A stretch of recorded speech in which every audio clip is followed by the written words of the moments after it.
반복이 되어집니다. 첫 번째는 부자 청년의 입을 통해서 주님, 제가 어떻게 해야 영생을 얻겠습니까? 제가 무엇을 해야 되겠습니까? 하는 질문입니다. 그 질문에 이어서 우리 주님께서 제자들에게 내가 너희들에게 무엇 해주기를 원하느냐? 너희들의 소원하는 바가 무엇이냐?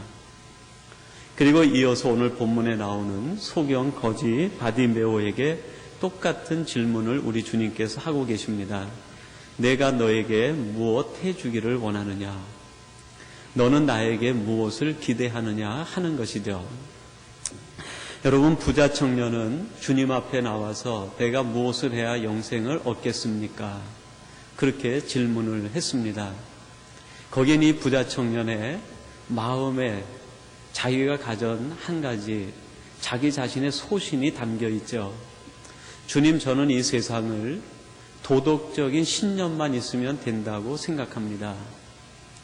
주님이 아니어도 도덕주의만 갖고도 얼마든지 이 세상에 평화를 이루고 세상 사람들이 원하는 것을 주면서 살 수 있습니다 하는 도덕주의의 자기 주장이 그 질문 속에 담겨 있습니다. 그리고 주님께서 제게 해 주실 것이 있다고 하면 제가 이렇게 완벽한 도덕적 삶을 사는 것에 대해서 주님이 인정해 주시기를 바랍니다. 나에게는 구원이나 영생이나 천국이나 그런 것 말고 주님께서 나를 인정해 주시는 것 하나면 내 인간적인 모든 행복이나 만족이 이루어질 것입니다. 그런 바람이 담겨 있습니다. 서울대학교에 문용린 교수님이라고 계신데요. 그분이 최근에 10살 전에 사람됨을 가르쳐라 하는 책을 썼습니다. 거기에서 이런 말씀을 합니다. 도덕적 능력이 떨어지는 아이는 10년 뒤 결코 살아남을 수 없다. 도덕적 능력이 떨어지는 아이들은 10년 뒤에 이 세상에서 살아남을 수 없다는 것입니다. 이 책에서 문영린 교수님이 이 땅에 있는 많은 어머니들에게, 학부모들에게 하는 얘기가 아이들에게 도덕적 능력을 키워주라 하는 것이죠. 물론 한편으로 보면은 그 말에 타당성이 있고 일리가 있습니다. 근데 이 문영린 교수가 주장하는 것이 무엇입니까? 이 세상은 도덕심만 가지면 살 수 있다. 도덕적 능력만 키우면 살 수 있다 하는 것입니다. 그래요, 여러분. 도덕적 능력이 있으면 훌륭한 사회인은 될 수 있습니다. 사회에서 존경받는 직장인이 될 수 있습니다. 10년 뒤에도 생존할 수 있는 아이가 될 수 있습니다. 그러나 우리들이 신앙적인 관점에서 볼 때 이 주장의 문제가 무엇입니까? 이 도덕주의를 가지고서는 인간의 영적 문제를 해결할 수 없다는 것입니다. 훌륭한 사회인은 될 수 있고 훌륭한 직장인은 될 수 있고 사람들에게 존경받는 한 개인은 될 수 있을지 몰라도 도덕주의만 가지고는 인간이 가지고 있는 본질적인 죄의 문제, 영적 문제를 해결할 수 없다는 거예요.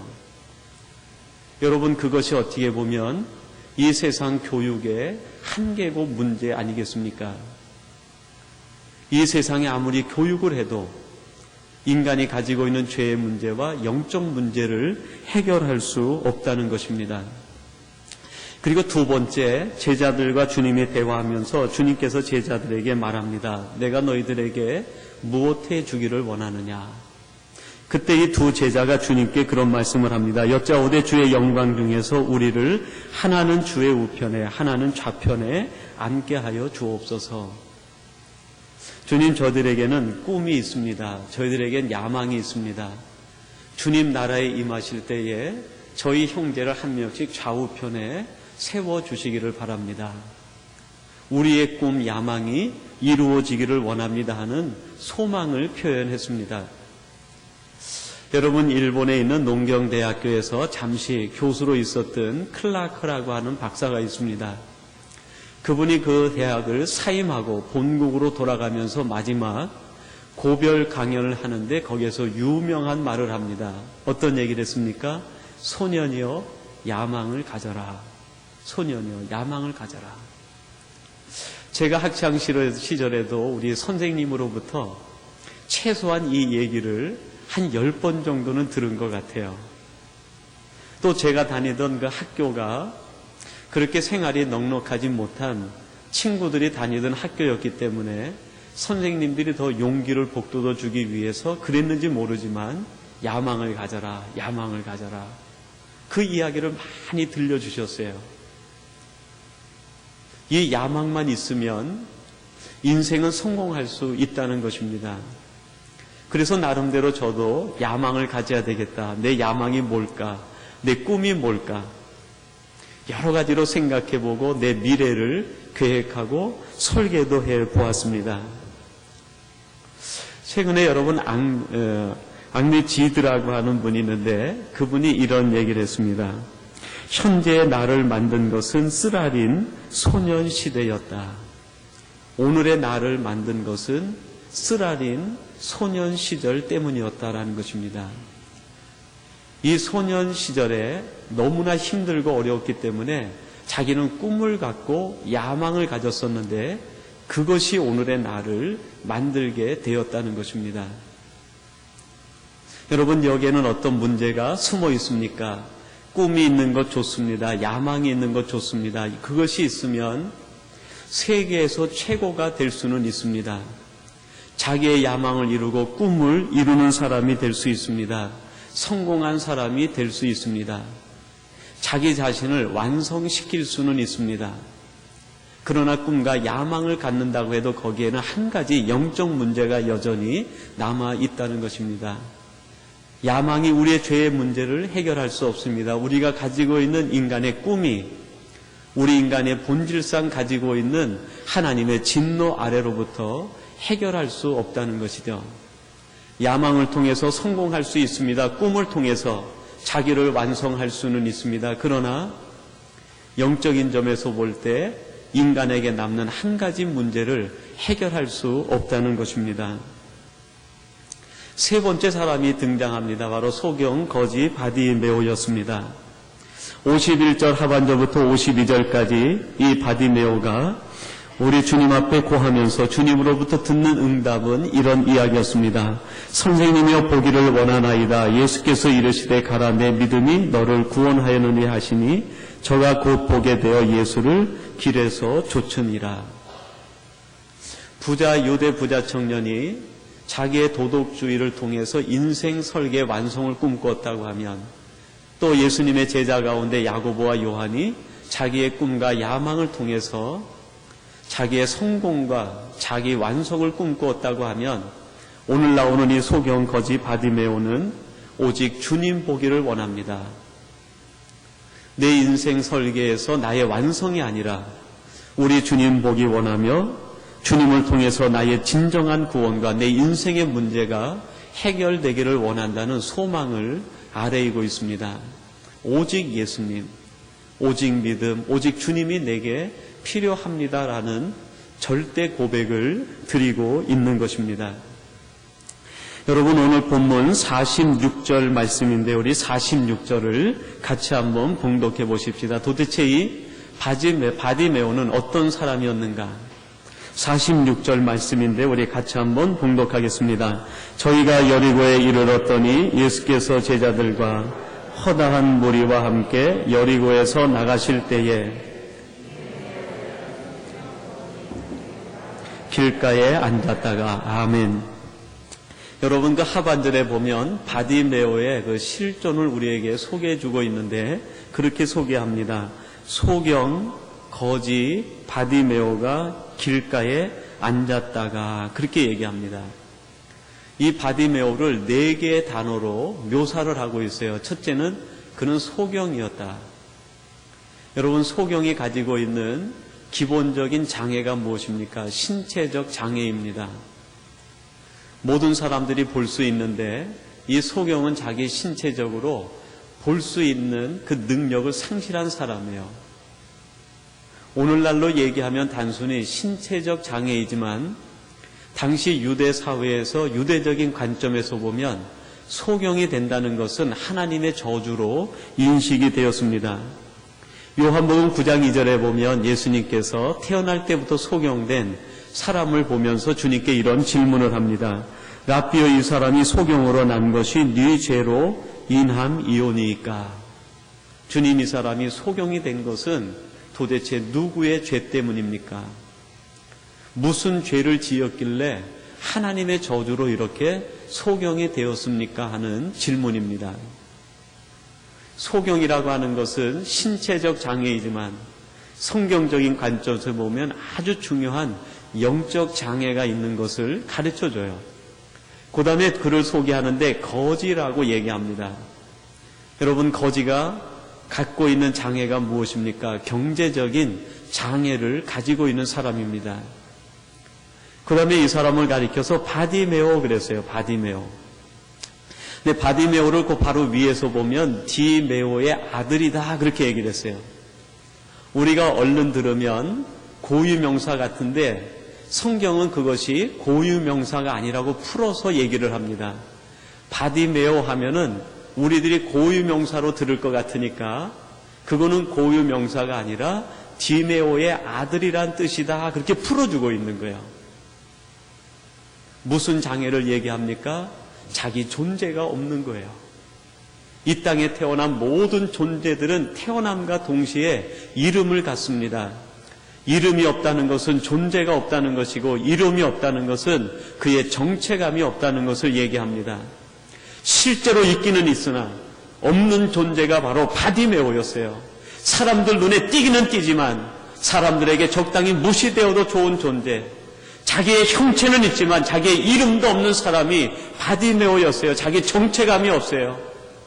자기의 실존이 없는 사람과 같은 사람, 자기의 모든 존재가 장애로 뒤덮인 사람이 바로 바디메오라고 얘기합니다. 그리고 이 사람의 현주소가 어떠합니까? 길가에 앉았다가 라고 얘기합니다. 중심에 들어오지 못합니다. 언제나 주변에서 서성입니다. 여러분, 길가가 어떤 곳입니까? 정처 없이 떠돌아다니는 것, 지나가는 것, 안정되지 못한 것이 길가라고 표현될 수 있습니다. 언제나 주변에 머물러 있는 사람, 중심에 들어오지 못하고 서성이는 사람, 무엇인가 늘 소외되고 사람들에게 제외되는 사람이 바로 이 바디메오였다는 것을 얘기합니다. 여러분, 이 바디메오가 가지고 있는 장애가 아마 우리 인생들이 겪을 수 있는 모든 장애의 종합판 아닙니까? 신체적으로 어려움만 겪고도 어려운데 그는 심리적으로도 사람들에게도 사회적으로도 영적으로도 그는 철저한 소외와 장애를 맛보는 사람이었습니다. 여러분, 요즘 연예인들이 계속해서 스스로 목숨을 끊는 사건들이 보도가 되고 있습니다. 만약에 그 연예인들이 그렇게 목숨을 끊어야 될 이유가 그들이 가지고 있는 것 중에서 하나였다고 하면 이 바디메오는 아마 수십 번도 더 자기 자신의 목숨을 끊고 또 끊어야 됐을 겁니다. 사회적인 장애, 심리적인 장애, 자기 정체감도 느끼지 못합니다. 자기 존재도 느끼지 못합니다. 거기다 영적으로 장애가 있습니다. 경제적으로 어렵습니다. 모든 인간이 겪을 수 있는 장애를 한 몸에 가지고 있는 사람이에요. 그런데 이 사람이 오늘 성경의 중심 인물로 등장하고 있습니다. 여리고에 들어갔을 때 예수님의 관심은 오직 바디메오에게 있었습니다. 여리고의 성주에게 있지 않았습니다. 여리고를 이끌어가는 지식인에게 있지 않았습니다. 그 땅을 이끌어가는 도덕가에게 있지 않았습니다. 그 땅에서 최고의 지식을 자랑하는 사람에게 있지 않았습니다. 여러분, 그 땅에도 아마 수없는 사람들이 예수님이 들어오심과 더불어서 예수님 곁에 우뚝 서고자 기대하는 사람이 있었을 것입니다. 내가 최고가 되겠다고 생각하는 사람이 있었을 것입니다. 내가 최고의 도덕가라고 생각하는 사람이 있었을 것입니다. 그러나 주님께서 그들에게 한 번도 눈길을 주지 않았습니다. 그리고 오직 예수님을 바라보기 원하는 이 거지 바디메오에게 우리 주님의 시선은 고정되었다는 것입니다. 여러분, 지금도 주님께서는 이 땅에 하나님의 사람을 찾으실 때 우리 주님의 관점과 기준이 여기에 있음을 우리는 기억해야 됩니다. 신체적으로 조금 장애가 있으면 어떻습니까? 경제적으로 조금 장애가 있으면 어떻습니까? 우리의 심리적으로 조금 장애가 있으면 어떻습니까? 어린 시절에 어려움이 있고 슬픔이 있으면 어떻습니까? 지금 우리가 당하는 어려움과 고난이 있다고 하여도 그것이 우리 주님을 만나는데 그것이 어떤 장애가 되지 않는다는 것을 말씀하고 있습니다. 여러분, 그러면서 오늘 성경 말씀은 이 바디메오가 주님을 만나러 오게 되는 그 장면에 대해서 주목하고 있습니다. 여러분, 그 내용을 우리 한번 같이 봉독해 보십시다. 우리 46절은 읽었는데요. 47절, 48절 우리 같이 한번 봉독해 보겠습니다. 47, 48절입니다. 나사렛 예수시란 말을 듣고 소리질러 가로되 다윗의 자손 예수여 나를 불쌍히 여기소서 하거늘 많은 사람이 꾸짖어 다윗의 자손이여 나를 불쌍히 여기소서 하는지라. 아멘. 바디메오가 그 땅에 태어나서 늘 길가에 앉아있는 인생이 돼가지고요, 구걸하는 사람으로 살아가게 되었습니다. 그가 길가에 앉아있는데 그날따라 여리고에 아주 몹시 웅성거리는 소리가 들려오기 시작합니다. 많은 사람들이 떼를 지어 몰려옵니다. 그리고 여기저기에서 사람들의 함성과 사람들의 이야기 소리가 들려오기 시작합니다. 웅성거리는 소리, 함성 소리, 사람들의 움직임, 발자국 소리, 사람들이 떠드는 소리, 이야기하는 소리가 온통 바디메오에게 전부 들려오는 거예요. 여러분, 근데 오늘 성경이 관심하고 있는 부분이 무엇입니까? 그 수많은 소리 가운데 주님께서 걸어오시는 발자국 소리를 이 바디메오가 듣게 되었다는 것입니다. 여리고에 꽉 차있는 소리 가운데에서 예수님의 발자국 소리를 이 바디메오가 듣게 된 거예요. 예수님의 발자국 소리, 예수님의 음성을 듣자마자 바디메오가 예수님을 향해서 소리를 칩니다. 다윗의 자손 예수여 나를 불쌍히 여기소서. 다윗의 자손 예수여 나를 불쌍히 여기소서. 지난번에 목사회 모임이 있어서 목사님과 같이 대화를 하는데요. 처음에는 이제 안녕을 묻는 그런 인사를 하시고 조금 이어서 이제 사석에서 얘기가 진행되는데 바로 이어지는 얘기가 미국 대통령 선출된 거에 이어서 세계 경제, 한국 경제, 그리고 밴쿠버 지역의 부동산 경기, 목회 환경이 어떤가, 또 우리 유학 가정들의 환율이 올라가서 얼마나 힘들까, 그런 대화들이 거의 이어졌어요. 또 저희 교회에서 이제 12월 10일 날 성탄절 연합 예배가 교회 협의회 주최로 밴쿠버 지역이 우리 교회에 모여서 성탄절 연합 예배를 드리게 됩니다.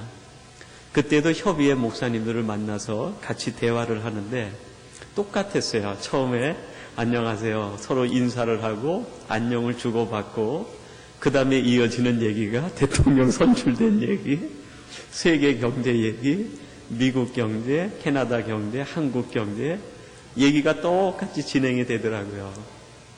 지난번에 제가 신방을 갔다가 신방하고 나서 같이 이제 차를 마시면서 대화를 하는데 얘기가 처음에는 이제 신앙적인 얘기하다가 나중에 가서 똑같은 패턴으로 넘어가더라고요. 그래요, 여러분. 지금 우리들의 관심이 많은 부분들이 세계 경제에 쏠려 있습니다. 미국 경제에 쏠려 있습니다. 한국 경제에, 또 우리 유학 가정들과 또 이곳에서 생활하시는 우리 성도님들의 생활이 얼마나 어렵고 힘들까 하는 데 관심이 쏠려 있죠. 매일매일 이 소리가 우리의 귀를 울립니다.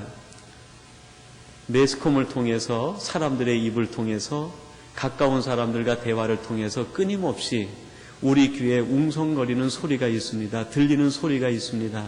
사람들의 부르짖는 소리, 함성 소리가 있습니다. 사람들의 이야기가 끊어지지 않습니다.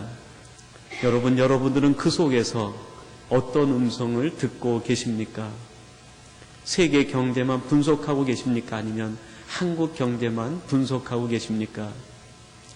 밴쿠버 지역의 경기가 오르기만을 여러분 기다리고 계십니까? 그렇다고 하면 우리들도 역시 유대 부자 청년이나 야고보와 요한과 다를 바가 없을 것입니다. 여리고에 있는 수많은 사람들과 다를 바가 없을 것입니다. 우리 귀에 들려오는 그 수많은 이야기들 속에서 우리는 다른 음성을 들어야 됩니다. 하나님의 음성, 하나님께서 주시는 메시지, 우리 주님께서 걸어오시는 발자국 소리를 그 소리들 가운데서 우리는 분별해내고 들을 수 있어야 할 것입니다. 최근에 근대 세계 3대 베스트셀러라고 하는 책이 있습니다. 그 첫 책이 엘빈 토플러가 쓴 제3의 물결이라고 하는 책입니다. 세계를 보는 통찰력을 주는 책으로 알려져 있습니다. 이 엘빈 토플러가 세계 경제와 상황이 돌아가는 것을 보니까 제3의 물결이 다가오고 있다는 거예요. 뭔가 거대한 힘이 다가오고 있다는 거예요. 그거를 느끼기는 느꼈는데 엘빈 토플러가 어떻게 분석을 해냈습니까? 그것은 권력이다. 그것은 돈이다. 그것은 정보다. 그것은 지식이다. 세상은 볼 줄 알았지만 하나님을 보지 못하는 거예요. 권력이 이동하는 소리는 들었지만 주님의 발자국 소리를 듣지 못하는 거예요. 세계의 돈이 어떻게 흘러가는지 흐름은 볼 수 있었지만 그 위에 섭리하시는 하나님의 역사의 손길을 보지 못하는 거예요. 두 번째 책이 있는데 피터 드러커가 쓴 경제학 원론, 경영학 원론이라고 하는 책입니다. 이것이 현대 기업을 하든 학생이든 경영에 관심 있는 사람에게는 거의 바이블과 같은 책이 되었습니다. 피터 드러커가 이 책에서 얘기하는 게 뭡니까? 엘빈 토플러가 발견한 그 흐름을 잘만 이용하면 성공할 수 있다는 거예요. 그 흐름을 잘 타고 그 흐름을 이용하기만 하면 성공할 수 있다. 보기는 봤는데 뭘 본 거예요? 성공을 본 거예요. 성공. 보기는 봤는데 뭔가 흘러가는 것을 느끼기는 느꼈는데 뭔가 거대한 힘이 지금 밀려오는 것을 몸으로 느끼고 뭔가 정신적으로 감지해냈는데 그것을 성공으로 밖에는 보지 못한 거예요. 세뮤얼 헌팅턴이라는 분이 문명의 충돌이라고 하는 책을 썼습니다. 이 세 가지 책이 지금 세계 최고의 베스트셀러에 들어가 있습니다. 세뮤얼 헌팅턴이 본 것이 무엇입니까? 세계를 보면서 보기는 봤는데 민족과 민족이 충돌하는 것만 본 거예요. 문화와 문화가 충돌하는 것, 서로가 다투고 싸우고 웅성대리는 소리는 들었어요. 그래서 어디에서 부딪힘이 있고 어디에서 싸움이 있고 어디에서 다툼이 있는지 그 소리를 듣기는 들었는데 그 소리 속에 다가오시는 주님의 음성을 듣지 못한 거예요. 하나님의 발자국 소리를 듣지 못한 거예요. 여리고에 있는 모든 사람들이 듣기는 들었는데 그 소리 가운데서 주님의 음성을 듣지 못해요. 주님의 발자국 소리를 듣지 못해요. 그런데 이 소경이 주님의 소리를 듣고 주님의 발자국 소리를 듣고 크게 부르짖고 외칩니다. 다윗의 자손 예수여 나를 불쌍히 여기소서. 그것이 주님의 마음에 감동이 된 거예요. 아무도 내 발자국 소리를 듣지 못하는데 아무도 내가 오는 소리를 듣지 못하는데 어디서 내가 오는 소리를 듣고 나를 부르짖는 사람이 있느냐. 주님께서 얘기합니다. 잠잠하라. 잠잠하라. 우리가 다른 세계 정세를 듣는데 너 때문에 듣지 못하겠다는 거예요. 너는 잠잠하라는 거예요. 근데 주님이 하시는 말씀이 무엇입니까? 아니다. 그를 불러오라. 내 발자국 소리 듣는 그 사람을 데리고 오라. 소경이 그 소리를 듣고 자기 겉옷을 내어버리고요. 벌떡 일어나서 주님 앞에 달려오게 됩니다. 여러분 얼마나 놀라운 광경입니까? 마가복음 13장을 가리켜서 소묵시록이라고 얘기합니다. 마태복음에는 종말론에 대한 얘기가 길게 기록이 되어 있는데 마가복음은 13장에 한 장에 아주 짧게 기록이 되어 있어요. 거기에 보면 이런 말씀이 기록되어 있습니다. 4절에 보니까요. 우리에게 이르소서 어느 때에 이런 일이 있겠사오며 이 모든 일이 이루려 할 때에 무슨 징조가 있사오리까. 주님, 우리가 귀를 기울여야 되는데 어떤 소리에 귀를 기울여야 되겠습니까? 마지막 때 징조가 뭡니까? 우리가 무엇을 보아야 되겠습니까? 그거를 주님께 질문한 거예요. 그랬더니 주님께서 7절과 8절에 이렇게 대답을 하십니다. 난리와 난리의 소문을 들을 때에 두려워 말라. 이런 일이 있어야 하되 끝은 아직 아니니라. 민족이 민족을 나라가 나라를 대적하여 일어나겠고 처처의 지진이 있으며 기근이 있으리니 이는 재난의 시작이니라. 이런 소리가 들려오면 그 소리 가운데에서 재난을 보지 말고 기근을 보지 말고 전쟁을 보지 말고 나라와 나라가 대적하는 것 보지 말고 그 속에서 주님이 오시는 소리를 들으라는 거예요. 주님이 오시는 소리를 들으라. 여러분, 지금 우리들이 관심해야 될 부분이 무엇입니까? 세계 경제도 중요합니다. 한국 경제도 중요합니다. 밴쿠버의 경기 회복도 중요합니다. 그러나 그것이 우리 인생의 궁극적인 목표는 아니지 않습니까? 우리 주님 말씀합니다. 그것이 있기는 있으나 그것이 끝이 아니다. 그것이 전부가 아니라는 것입니다. 그런 것이 느껴지거든 너희들은 더욱더 내 발자국 소리에 귀를 기울여라. 내 음성에 귀를 기울이라. 우리 주님께서 명령하시고 말씀하시는 겁니다. 여러분, 오늘 우리들이 들려오는 이 소문들은 어제 오늘의 이야기가 아닙니다. 인간이 만들어지고요, 죄의 역사가 시작되면서부터 기근의 역사는 시작됐습니다. 재난의 역사는 시작됐습니다. 전쟁의 역사는 시작됐습니다. 죽고 죽이는 역사는 시작이 됐습니다. 서로가 날카로운 무기를 만들어 자기 이익을 위해서 상대를 죽이는 일은 인간이 죄를 짓는 그 순간부터 창조 이래로 계속되어져 왔습니다. 지금 있는 현상만이 아닙니다. 우리 하나님께서는 이러한 현상들 속에서 우리에게 하고 싶은 말씀이 있습니다. 그게 무엇입니까? 그것은 어제 오늘의 일이 아니다. 거기에 주목하지 말고 그 속에서 들려오는 주님의 음성을 들으라. 내 발자국 소리를 들으라는 것입니다. 여러분, 여리고의 모든 사람이 듣지 못할 때 오직 바디메오 한 사람만이 주님의 발자국 소리를 들어요. 음성을 듣고 일어납니다. 주님이 너무나 감격하셔서 그 바디메오를 불러가지고 그의 모든 장애를 제거해 주세요. 그의 모든 장애가 한순간에 사라져버리는 거예요. 여러분, 세계 경제 분석한다고 우리 장애가 사라지는 거 아닙니다. 한국 경제가 회복이 된다고 우리 인생의 궁극적인 장애가 풀리는 것이 아닙니다. 밴쿠버 경기가 세계 최초로 최고의 호황을 겪는다고 해도 우리 인생의 문제는 여전히 남습니다. 인간의 궁극적인 본질의 문제는 여전히 남게 된다는 것입니다. 그거는 경제와 무관합니다. 호황과 무관합니다. 인간의 야망과 무관합니다. 그것은 오직 주님을 바라볼 때, 주님이 오셔서 우리를 부르시고 만나주실 때, 그때 비로소 우리 인생의 문제가 해결될 수 있는 것입니다. 이런 바디메오를 보고 주님께서 내 믿음이 너를 구원하였다, 내 믿음이 크다라고 칭찬을 해 주셨습니다. 여러분, 우리가 세계 분석하는데 큰 사람이 아니라 내 믿음을 분석하고 내 믿음의 분량을 크게 하고 이 세상에서 진행되어지는 상황과 사건 속에서 들려오는 소문과 이야기들 속에서 주님의 음성을 듣고 주님의 발자국 소리를 들을 수 있는 우리 귀한 믿음의 성도들이 되시기를 주님의 이름으로 축원합니다. 하나님 아버지, 이 땅에 수없이 많은 소리들이 우리 귓가에 들려오고 있습니다.